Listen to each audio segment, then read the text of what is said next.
Vamos trazer a pesquisa prometida Atlas Intel Bloomberg, mostrando que a avaliação negativa do governo Lula recuou e a positiva cresceu. Mesmo assim, a percepção negativa do governo continua maior. Vamos ver os números? Os que consideravam o governo Lula ruim ou péssimo na pesquisa divulgada em março eram 49,6%. Agora são 47,7%. Em março, 37,4% achavam o governo Lula ótimo ou bom. Agora o índice subiu para 40,2%. 12,5% achavam o governo regular no mês passado e agora são 9,5%. A pesquisa ouviu 5.419 brasileiros entre os dias 20 e 24 de abril. A margem de erro é de apenas 1 ponto percentual, para mais ou para menos. E o nível de confiança é de 95%.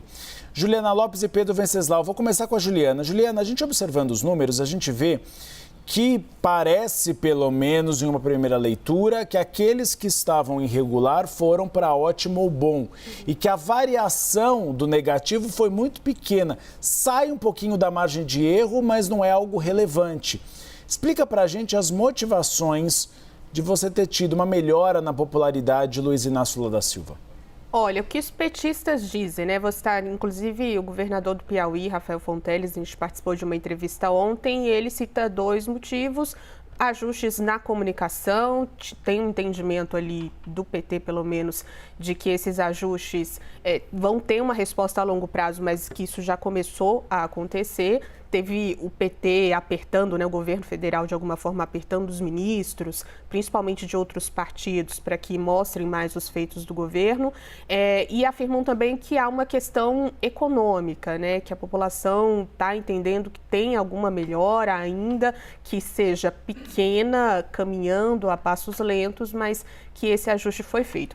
E aí atribuem muito essa melhora, foi numa fala de Rafael Fonteles ontem sobre isso, foi nesse sentido, ao presidente Lula estar mais presente nos estados. Esses eventos em que ele aparece fazendo discursos, conversando novamente com o povo, entrando no modo eleitoral, estaria surtindo efeito, né? Por isso tem uma intenção ali até da equipe de comunicação do governo de que o presidente continue fazendo essas viagens. Nesse ponto, o presidente Lula tem até uma certa vantagem, porque quem também gostaria de estar fazendo essas viagens era o ex-presidente Jair Bolsonaro, está numa fase ali de recuperação, as viagens foram suspensas por um período e Lula deve aproveitar esse momento para principalmente conversar com integrantes ali dos colégios que resolvem, né, no fim das contas, as eleições. Minas Gerais, tem algumas cidades ali do Nordeste que são importantes, mas tem essa vontade do PT de ter o presidente Lula nesses palanques, ainda que sejam eventos oficiais,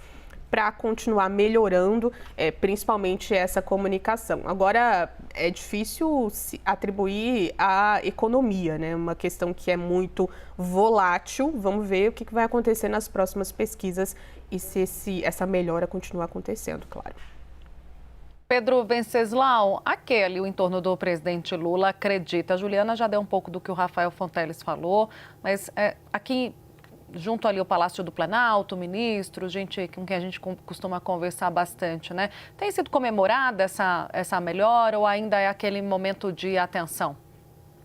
Olha, a sensação do governo e dos petistas é que daqui até 2026 o cenário econômico vai melhorar, as pessoas vão se sentir mais confortáveis, vão ficar mais bem-humoradas com a questão da isenção do imposto de renda até quem ganha R$5.000, algo importante que vai começar a refletir, sobretudo no começo do ano que vem, quando as pessoas tiverem um dinheirinho a mais para gastar no final do mês.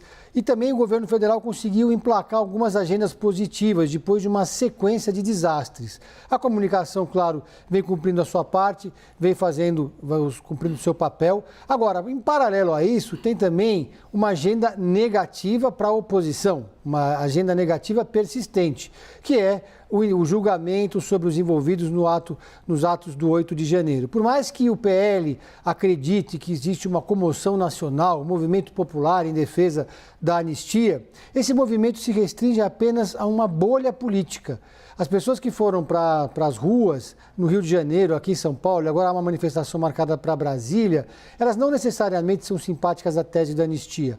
Elas são antipetistas, são as mesmas pessoas que já foram para as ruas em outros momentos. Então, com o noticiário focado muito no julgamento de Jair Bolsonaro e nos demais envolvidos nos atos golpistas de 8 de janeiro, isso vai causando um desgaste. E na polarização, o desgaste de um lado fortalece o outro lado. Então, de um lado, o presidente Lula tem toda a máquina do governo para fazer aparecer essas agendas positivas, para conseguir emplacar seus programas, para conseguir, enfim, colocar o presidente nessa posição privilegiada de que é o atual chefe de Estado. Por outro lado, o ex-presidente da República está enfrentando um momento muito difícil que só vai piorar daqui para frente, podendo culminar com a prisão dele lá para o final do ano.